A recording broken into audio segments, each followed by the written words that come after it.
जय माता दी। माँ ब्रह्मचारिणी की कृपा से आपका जीवन सुख समृद्धि से भर जाए, आपको मानसिक शांति और आत्मबल प्राप्त हो और आपके परिवार में माता रानी की कृपा सदा बनी रहे। आप सभी को नवरात्रि के दूसरे दिन की हार्दिक शुभकामनाएं। आज सुनिए माँ ब्रह्मचारिणी की कथा। ब्रह्मचारिणी का अर्थ होता है तप का आचरण करने वाली। देवी ब्रह्मचारिणी की पूजा करने वाले भक्त को अपने हर काम में सफलता प्राप्त होती है, वह हर ओर विजयी होता है। माँ ने अपने इस स्वरूप में सफेद वस्त्र धारण किए हुए हैं। माँ की दो भुजाओं में से दाहिनी भुजा में जपमाला और बाईं भुजा में कमंडल है। इनकी पूजा करने से भक्त के अंदर जप और तप की शक्ति बढ़ती है। माँ ब्रह्मचारिणी अपने भक्तों को संदेश देती हैं कि परिश्रम से ही सफलता प्राप्त की जा सकती है। भगवान शिव को पति रूप में प्राप्त करने के लिए माँ ब्रह्मचारिणी ने अत्यंत कठिन तप किया था। शिव पुराण में वर्णन मिलता है कि श्री ब्रह्मा जी के आदेशानुसार भगवान शंकर जी को पति रूप में प्राप्त करने के लिए देवी पार्वती ने कठिन तप किया था। ब्रह्मा जी के आदेश के बाद महर्षि नारद जी ने देवी पार्वती को पंचाक्षर मंत्र यानी शिवाय नमः की दीक्षा दी। दीक्षा लेकर देवी पार्वती अपनी सखियों के साथ तपोवन में जाकर कठिन तपस्या में लीन रहने लगी। उनकी कठिन तपस्या का वर्णन शिव पुराण में मिलता है। माता पिता की आज्ञा लेकर देवी पार्वती ने सबसे पहले राजसी वस्त्रों का अलंकारों का त्याग किया। उनकी जगह पर उन्होंने मूंज की मेखला धारण कर ली, वल्कल वस्त्र धारण कर लिए, हार को गले से निकालकर मृग चर्म धारण किया और फिर गंगावतरण नामक पावन क्षेत्र में सुंदर वेदी बनाकर वे तपस्या में बैठ गईं। अपने मन और सभी इंद्रियों का निग्रह कर सभी इंद्रियों को अपने वश में कर देवी पार्वती ग्रीष्म काल में अपने चारों ओर अग्नि जलाकर बीच में बैठ गई और ऊपर से सूर्य के प्रचंड ताप को सहन करती हुई वे अपने तन को तपाती रहीं। वर्षा ऋतु में वे खुले आकाश के नीचे शिलाखंड पर बैठकर दिन रात जल की धारा से अपने शरीर को सींचती रहीं। भयंकर शीत ऋतु में जल के बीचों बीच रात दिन बैठकर उन्होंने कठिन तप किया। इस प्रकार निराहार रहकर देवी पार्वती ने पंचाक्षर मंत्र का जप करते हुए सकल मनोरथ पूर्ण करने वाले भगवान सदाशिव के ध्यान में अपने मन को रमा दिया। अपनी पुत्री को विवाह लायक देखकर माता मैना और पिता हिमालय को अपनी पुत्री के विवाह की चिंता हुई। इतने में महर्षि नारद राजमहल में पहुंच गए। अपने महल में महर्षि को विराजमान देखकर राजा और रानी ने अपनी पुत्री के भविष्य के विषय में उनसे पूछा। त्रिकालज्ञ सर्वज्ञ तुम्हा गति सर्वत्र तुम्हारी, कहूँ सुता के दोष गुण मुनिवर हृदय विचारी। नारद जी ने देवी पार्वती का हाथ देखकर भविष्यवाणी की। सब लक्षण संपन्न कुमारी, होई संतत पियहि पियारी, सदा अचल एहि कर अहिवाता, एहि तेज सुपैहि पितु माता। राजा हिमालय ने प्रश्न में बेटी के अवगुण पहले पूछे थे, किंतु देवर्षि नारद ने पहले पार्वती जी के गुणों का बखान किया। नारद जी चतुर और मनोवैज्ञानिक वक्ता हैं, वे सबके मन की बातें पढ़ लेते हैं। इसलिए देवी पार्वती के माता पिता से वे उनके दिव्य गुणों की चर्चा करते हैं। सद्गुणों की एक लंबी सूची नारद जी ने उनके सामने प्रस्तुत की। लेकिन जब देवी पार्वती के पिता ने पूछा कि हे देवर्षि, मेरी पुत्री में अगर कोई दोष हो तो वो भी बतला दीजिए, तब देवर्षि नारद बोले, सुनहु जे अब अवगुण द्विचारी, यानी कि आपकी पुत्री में दो चार अवगुण भी हैं, उन्हें भी आप सुन लो। जोगी जटल अकाल मन नगन अमंगल वेश, अस स्वामी एही कहा मिलहि परी हस्त असिरेख। नारद जी कहने लगे कि पार्वती पुत्री तो सर्वगुण संपन्न है, किंतु इनका पति जटाजूटधारी दिगंबर और अमंगल वेश वाला होगा। नारद जी के मुंह से ये बात सुनकर देवी पार्वती के माता पिता तो बहुत उदास हो गए, किंतु देवी पार्वती को मन ही मन बड़ी प्रसन्नता हुई। जो विवाहु शंकर सन होई, दोषहु गुण सम कह सब कोई। नारद जी ने पार्वती जी के माता पिता को बहुत समझाया कि जिन दोषों का वर्णन मैंने किया है वे सभी शंकर जी में हैं, और अगर पार्वती जी का विवाह भगवान शंकर से कर दिया गया तो ये दोष भी गुण में बदल जाएंगे। समरथ कहु नहीं दोषु गोसाई, रवि पावक सुरसरी की नाई। अंत में नारद जी ने माता पिता से ये तक कह दिया कि शिव जी को छोड़कर संसार में आपकी पुत्री के लिए कोई दूसरा वर है ही नहीं। किंतु आशुतोष होने पर भी शंकर जी दुराराध्य हैं, यानी कि शिव जी कठोर उपासना से प्रसन्न होते हैं।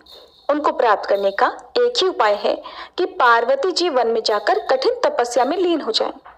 तब देवर्षि नारद की प्रेरणा से अपने माता पिता की आज्ञा लेकर देवी पार्वती हिमालय के गहन वन में तपस्या करने के लिए चली गईं। पार्वती जी के तप में हद से अधिक भगवान शिव को प्राप्त करने का अनुराग है, इसलिए शिव जी के चरणों का ध्यान करते हुए उन्होंने सभी प्रकार के सुखों का त्याग कर दिया। भगवान शंकर के चरण कमलों में नित्य नूतन अनुराग होने के कारण अब तो उन्हें अपने शरीर की भी सुध नहीं रही। उन्होंने तन और मन से पूरी तरह अपने आप को तपस्या में लीन कर लिया। 1000 वर्ष तक मूल और फल का और 100 वर्ष तक उन्होंने केवल शाक का आहार किया। कुछ दिन तक उन्होंने केवल पानी और हवा का सेवन किया और कुछ दिन के बाद इन्हें भी त्याग कर कठिन उपवास किया। फिर इन्होंने वृक्ष से गिरी हुई बेल की सूखी पत्तियां खाकर 3000 वर्ष बिताए। जब देवी पार्वती ने सूखी पत्तियां भी खाना बंद कर दिया, तब उनका नाम पड़ गया अपर्णा। तभी देवी पार्वती की इस कठिन तपस्या को देखकर आकाशवाणी हुई कि हे देवी, तुम्हारे मनोरथ पूर्ण हो गए। अब तुम हठ और तप छोड़कर अपने घर चले जाओ। भगवान शंकर तुमसे मिलने जल्दी आएंगे। इसके बाद एक दिन भगवान शिव ने देवी की तपस्या से प्रसन्न होकर उन्हें दर्शन दिए और उन्हें अपनी पत्नी के रूप में स्वीकार करने का वचन भी दिया। कठिन तपस्या में लीन होने के कारण और सभी प्रकार के सांसारिक सुखों का त्याग करने के कारण ही माँ के इस रूप की पूजा की जाती है। माँ ब्रह्मचारिणी की पूजा करने से सभी प्रकार के सुख समृद्धि की प्राप्ति होने के साथ ही सारे मनोरथ भी पूर्ण हो जाते हैं। प्रेम से बोलिए ब्रह्मचारिणी माता की जय। प्रिय श्रोताओं, आप सुनिए श्री महिषासुर मर्दिनी स्तोत्र का हिंदी अनुवाद।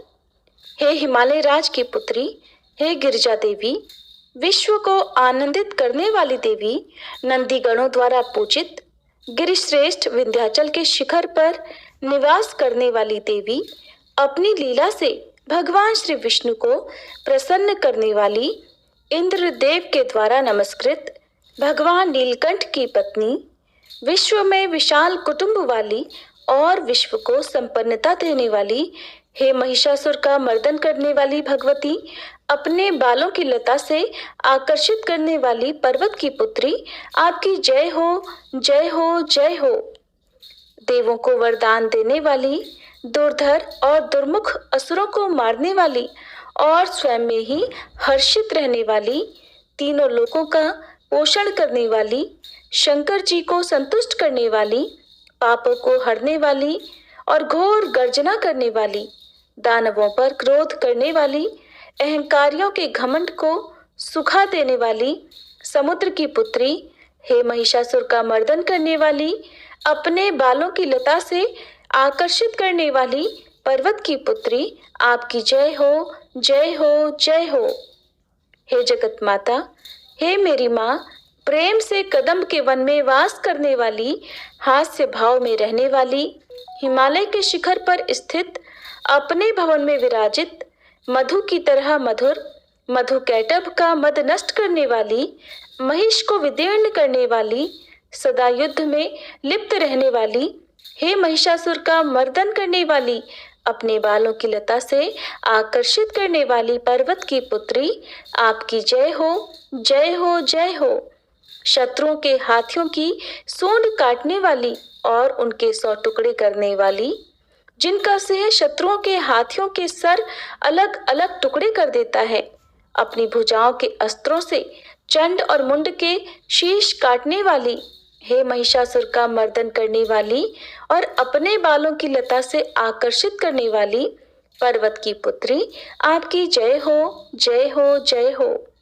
रण में मदोन्मत्त शत्रुओं का वध करने वाली, अजर अविनाशी शक्तियां धारण करने वाली, प्रमथनाथ अर्थात शिव जी की चतुराई जानकर उन्हें अपना दूत बनाने वाली, दुर्मति और बुरे विचार वाले दानव के दूत के प्रस्ताव का अंत करने वाली, हे महिषासुर का मर्दन करने वाली, अपने बालों की लता से आकर्षित करने वाली पर्वत की पुत्री, आपकी जय हो, जय हो, जय हो।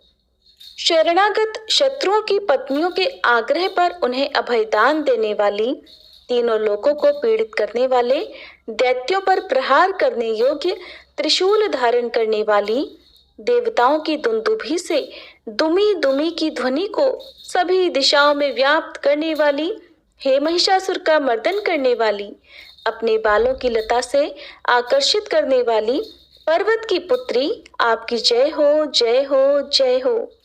मात्र अपनी हुंकार से धूम्र लोचन राक्षस को धूम्र अर्थात धुएं के समान भस्म करने वाली, युद्ध में कुपित रक्त बीज के रक्त से उत्पन्न अन्य रक्त बीजों का रक्त पीने वाली, शुंभ और निशुंभ दैत्यों की बलि से शिव जी और भूत प्रेतों को तृप्त करने वाली, हे महिषासुर का मर्दन करने वाली, अपने बालों की लता से आकर्षित करने वाली, पर्वत की पुत्री, आपकी जय हो, जय हो, जय हो। युद्ध भूमि में जिनके हाथों के कंगन धनुष के समान चमकते हैं, जिनके सोने के तीर शत्रुओं को विदीर्ण करके लाल हो जाते हैं और उनकी चीखें निकालते हैं, चारों प्रकार की सेनाओं, हाथी, घोड़ा, पैदल, रथ का संहार करने वाली, अनेक प्रकार की ध्वनि करने वाले, बटुकों को उत्पन्न करने वाली, हे महिषासुर का मर्दन करने वाली, अपने बालों की लता से आकर्षित करने वाली, पर्वत की पुत्री, आपकी जय हो, जय हो, जय हो। देवांगनाओं के तत् था थेई थेई आदि शब्दों से युक्त भावमय नृत्य में मग्न रहने वाली, कु कुथ अड्डी विभिन्न प्रकार की मात्राओं वाले ताल वाले स्वर्गीय गीतों को सुनने में लीन, मृदंग की धू धुकट धीमी धीमी आदि गंभीर ध्वनि सुनने में लिप्त रहने वाली, हे महिषासुर का मर्दन करने वाली, अपने बालों की लता से आकर्षित करने वाली, पर्वत की पुत्री, आपकी जय हो, जय हो, जय हो। जय जयकार करने और स्तुति करने वाले, समस्त विश्व के द्वारा नमस्कृत, अपने नुपुर के झंझन और झिमझिम शब्दों से भूतपति महादेव को मोहित करने वाली, नटी नटों के नायक अर्धनारीश्वर के नृत्य से सुशोभित नाट्य में तल्लीन रहने वाली, हे महिषासुर का मर्दन करने वाली, अपने बालों की लता से आकर्षित करने वाली, पर्वत की पुत्री, आपकी जय हो, जय हो, जय हो। आकर्षक कांति के साथ अति सुंदर मन से युक्त और रात्रि के आश्रय अर्थात चंद्रदेव की आभा को अपने चेहरे की सुंदरता से फीका करने वाली, काले भंवरों के समान सुंदर नेत्रों वाली, हे महिषासुर का मर्दन करने वाली, अपने बालों की लता से आकर्षित करने वाली, पर्वत की पुत्री, आपकी जय हो, जय हो, जय हो। महायोद्धाओं से युद्ध में चमेली के पुष्पों की तरह कोमल स्त्रियों के साथ रहने वाली तथा चमेली की लताओं की तरह कोमल भील स्त्रियों से जो झिंगुरों के झुंड की तरह घिरी हुई हैं, चेहरे पर उल्लास से उत्पन्न उषा काल के सूर्य और खिले हुए लाल पुष्प के समान मुस्कान वाली, हे महिषासुर का मर्दन करने वाली, अपने बालों की लता से आकर्षित करने वाली, पर्वत की पुत्री, आपकी जय हो, जय हो, जय हो। जिसके कानों से लगातार मद बहता रहता है, उस हाथी के समान उत्तेजित, हे गजेश्वरी, तीनों लोकों के आभूषण, रूप, सौंदर्य, शक्ति और कलाओं से सुशोभित, हे राजपुत्री, सुंदर मुस्कान वाली स्त्रियों को पाने के लिए मन में मोह उत्पन्न करने वाली मनमथ की पुत्री के समान, हे महिषासुर का मर्दन करने वाली, अपने बालों की लता से आकर्षित करने वाली, पर्वत की पुत्री, आपकी जय हो, जय हो, जय हो। जिनका कमलदल के समान कोमल, स्वच्छ और कांति से युक्त मस्तक है, हंसों के समान जिनकी चाल है, जिनसे सभी कलाओं का उद्भव हुआ है, जिनके बालों में भंवरों से घिरे कुमुदनी के पुष्प और बकुल पुष्प सुशोभित हैं, उन महिषासुर का मर्दन करने वाली, अपने बालों की लता से आकर्षित करने वाली, पर्वत की पुत्री, जय हो, जय हो, जय हो। जिनके हाथों की मुरली से बहने वाली ध्वनि से कोयल की आवाज भी लज्जित हो जाती है, जो खिले हुए फूलों से रंगीन पर्वतों से विचरती हुई पुलिंद जनजाति की स्त्रियों के साथ मनोहर गीत गाती हैं, जो सद्गुणों से संपन्न शबरी जाति की स्त्रियों के साथ खेलती हैं। उन महिषासुर का मर्दन करने वाली, अपने बालों की लता से आकर्षित करने वाली पर्वत की पुत्री, आपकी जय हो, जय हो, जय हो।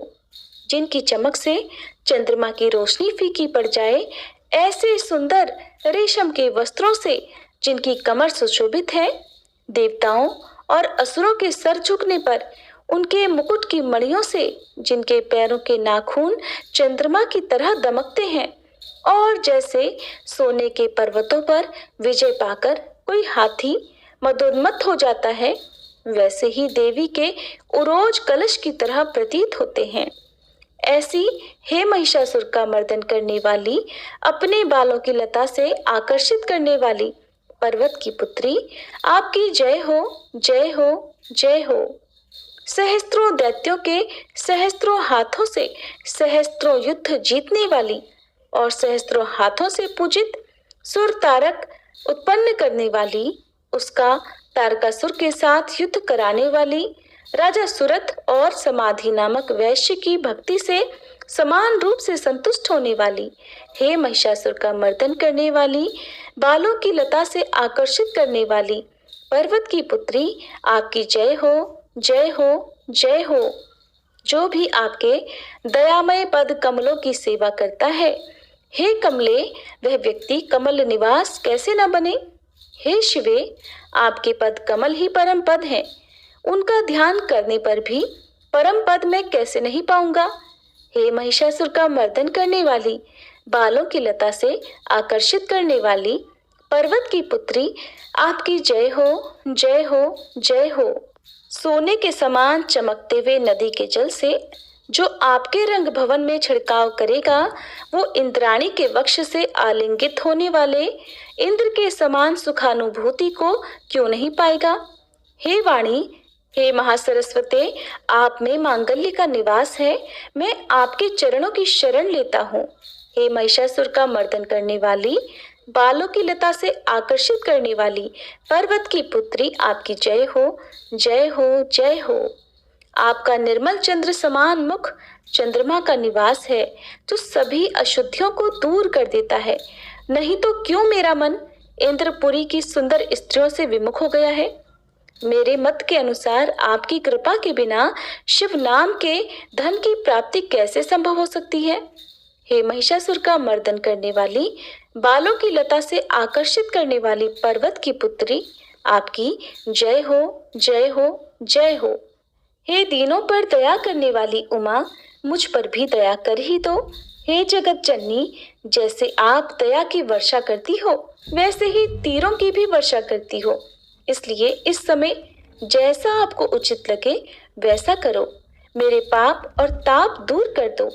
हे महिषासुर का मर्दन करने वाली, बालों की लता से आकर्षित करने वाली पर्वत की पुत्री, आपकी जय हो, जय हो, जय हो। प्रिय भक्तजनों, अब हम सभी मिलकर माता रानी से क्षमा याचना करते हैं, ताकि हमारे द्वारा हुई किसी भी गलती के लिए माता रानी हमें क्षमा कर सके। हे परमेश्वरी, मेरे द्वारा रात दिन सहस्त्रों अपराध होते रहे हैं, अतः आप मुझे अपनी सेवक समझकर कृपा पूर्वक मेरे उन अपराधों को क्षमा करो। न तो मैं आह्वान करना ही जानती हूँ, न विसर्जन करना ही जानती हूँ, और न पूजा ही करना जानती हूँ। हे परमेश्वरी, मुझे क्षमा करो। हे सुरेश्वरी, मैंने जो मंत्रहीन, क्रियाहीन और भक्तिहीन पूजन किया है, वह सब आपकी दया से पूर्ण हो। सैकड़ों अपराध करके भी भक्त आपकी शरण में आकर केवल जगदम्ब कहकर ही मोक्ष को प्राप्त करते हैं, जिसे ब्रह्मादि देवगण भी पाने में असमर्थ होते हैं। हे जगदम्बिके, मैं अपराधी हूँ, किंतु आपकी शरण में आई हूँ, अतः इस समय मैं दया की पात्र हूँ। आप जैसा चाहो वैसा करो। अज्ञानवश या बुद्धि भ्रम होने के कारण भूल से मैंने जो कुछ भी कम या अधिक कर दिया हो, हे देवी, हे परमेश्वरी, सब अपराध क्षमा करो और प्रसन्न हो। हे जगन्माता, हे कामेश्वरी, सच्चिदानंद स्वरूपिणी परमेश्वरी, आप प्रेम पूर्वक मेरी यह पूजा स्वीकार करो और मुझ पर प्रसन्न हो। आप गुप्त से भी गुप्त वस्तु की रक्षा करने वाली हो। आप मेरे किए हुए इस जप को ग्रहण करके मेरे सभी अपराधों को क्षमा करो। हे देवी, हे महेश्वरी, आपकी कृपा से मुझे सिद्धि की प्राप्ति हो।